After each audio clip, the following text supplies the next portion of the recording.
अरुणाचल प्रदेश में एक गांव था। वहाँ हमेशा बर्फ पड़ती थी और वो काफी ठंडा इलाका था। वहाँ लोग गर्म कपड़े पहनकर सर्दी से बचने के लिए आग जलाकर सेकते थे।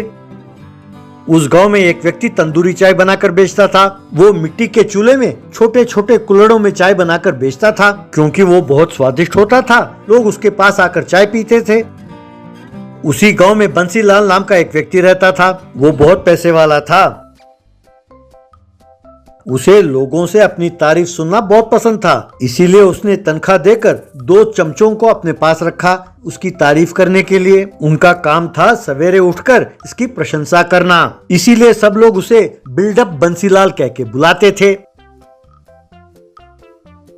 एक दिन वो तंदूरी चाय वाले के पास आया और कहने लगा, सुनो 3 तंदूरी चाय देना। तभी एक चमचा, भाई सुनो, जैसे सबको देते हो ना वैसे नहीं होना चाहिए, एकदम खास तंदूरी चाय होनी चाहिए। हाँ। तब दूसरा, हाँ भाई दादा के लिए एकदम ताजा दूध और ताजा मसाला डालकर एकदम ताजा ताजा मिट्टी के कुल्हड़ में डालकर देना। हाँ। बाद में जब बंसीलाल चाय पीने लगा तब एक चमचा, अरे वाह दादा, कमाल का स्टाइल है आपका चाय पीने का। हाँ। भाई चाहे साइड से देखो या सामने से, आपके चाय पीने का अंदाज ही निराला है। मैं तो ये कहता हूँ कि इस दुनिया में आप जैसे स्टाइल के साथ चाय पीने वाला और कोई माइका लाल है ही नहीं। तब दूसरा, हाँ भाई हाँ, दादा को तो फिल्मों में इंटरेस्ट है ही नहीं, वरना अब तक सुपरस्टार बन गए होते।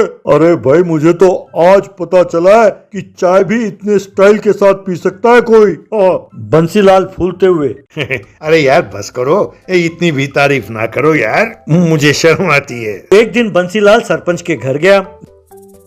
वहाँ एक आदमी टेबल पर कपड़ा इस्त्री कर रहा था। उसे देखकर बंसीलाल यूं कहकर उसे वहाँ से हटने का इशारा किया। उसके हटते ही वहाँ रखे कुर्सी पर बंसीलाल बैठने ही वाला था कि तब वो व्यक्ति, ए तू है कौन? तब एक चमचा, क्या कहा? दादा को देखकर तुम पूछते हो कि तुम कौन हो? हैं? वैसे तू कौन है? सरपंच जी कहाँ हैं? बुलाओ उन्हें, वो तुम्हारी खबर लेंगे। तब दूसरा चमचा, दादा आप नाराज ना होइए, अगर आप नाराज हो गए तो ये आपकी नाराजगी बर्दाश्त नहीं कर पाएगा। इस बेचारे ने अनजाने में कुछ कह दिया, आप इसे माफ कर दो। तब बंसीलाल, तुम ठहरो, तूने मुझसे क्या पूछा? तब वो आदमी, कुछ नहीं, मैंने तो बस इतना पूछा था कि आप हैं कौन। तब बंसीलाल, ठीक है, वैसे तुम कौन हो? तब वो आदमी, जी मैं ड्राइवर हूँ, अभी अभी काम पर लगा हूँ, मैं पड़ोसी गांव का रहने वाला हूँ। तब बंसीलाल, ड्राइवर हो तो ड्राइवर की तरह रहो, ज्यादा बकवास करने की जरूरत नहीं है। मुझसे पूछते हो कि मैं कौन हूँ? नालायक, वैसे तुम कहाँ तक पढ़े हो? तब वो आदमी, बस पढ़ लिख लेता हूँ साहब। तब बंसीलाल, ज्यादा होशियार बनने की जरूरत नहीं है, 5वीं पास भी पढ़ लिख लेता है और कलेक्टर बना हुआ IAS ऑफिसर भी पढ़ लिख लेता है, तो क्या दोनों बराबर हैं? पहले तुम ये बताओ कहाँ तक पढ़े हो तुम? यूं पूछ ही रहा था कि तभी मेज पर रखे टेलीफोन की घंटी बजी। वो उसे उठाने ही वाला था कि तभी बंसीलाल, ये तुम क्या कर रहे हो? ठहरो जरा। वो व्यक्ति, फोन की घंटी बज रही है साहब। तब बंसीलाल, अरे फोन की घंटी है तो बजेगी ही बजेगी। तुम समझते हो मैं इतना मूर्ख हूँ कि ये भी नहीं जानता? नालायक, तुम मुझे नहीं जानते। यूं कहकर फोन उठाने ही वाला था कि फोन की घंटी बजनी बंद हुई। तब वो व्यक्ति, फोन की घंटी बंद हो गई है साहब। यूं कहा बंसीलाल, अच्छा सच में? भाई हम ये सब नहीं जानते। निकम्मा कहीं का। अब अगर फोन उठाएंगे नहीं तो लाइन तो कटेगी ना। पर तुमने फोन उठाया क्यों नहीं? उठाना चाहिए था ना।